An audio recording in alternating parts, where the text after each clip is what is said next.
Tonight, the fight to slow the rate of positive cases running into a substantial hurdle. Metro health leaders are trying to shift their focus now to contact tracing. The practice is helping curb the spread once people know they've been exposed. They're also reaching out to those who might unknowingly be spreading it to others. But the pandemic's long-lasting financial impact is hurting local health departments.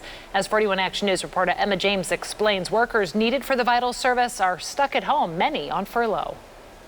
Director of the KCMO Health Department, Dr. Rex Archer, tells me the department is actively adding contact tracers, 15 earlier this week, and he expects another 30 to be added within the next few weeks.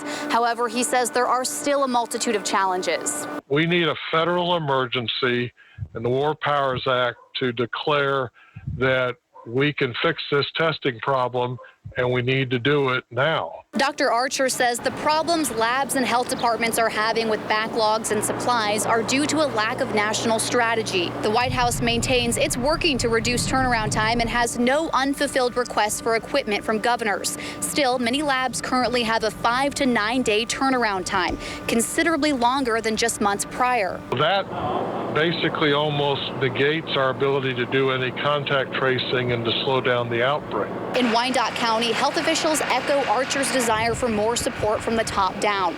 The county is digging itself out of a backlog from a surge of cases in July. For the contact tracing that can be done, Chief Epidemiologist Elizabeth Groenwig is pleading with those infected to cooperate, saying too often the department calls someone who tested positive and they refuse to provide a list of close contacts. So we know that they have contacts. No one lives in a bubble. So we know that there's people that have now been exposed to COVID, and they're not going to know that they need to quarantine, and they're not going to even know that they've possibly been exposed to COVID. And in Sedgwick County, which includes Wichita, the health department is buried under so many cases. Its contact tracing is now being done by the state. With the number of cases that we had, we really needed to focus on contacting the positive cases. Dr. Archer also spoke about the need for a federal mandate for paid sick and quarantine leave. He says too often workers are going to work when they're sick and should be staying home, but they're worried about surviving financially. Emma James, 41 Action News.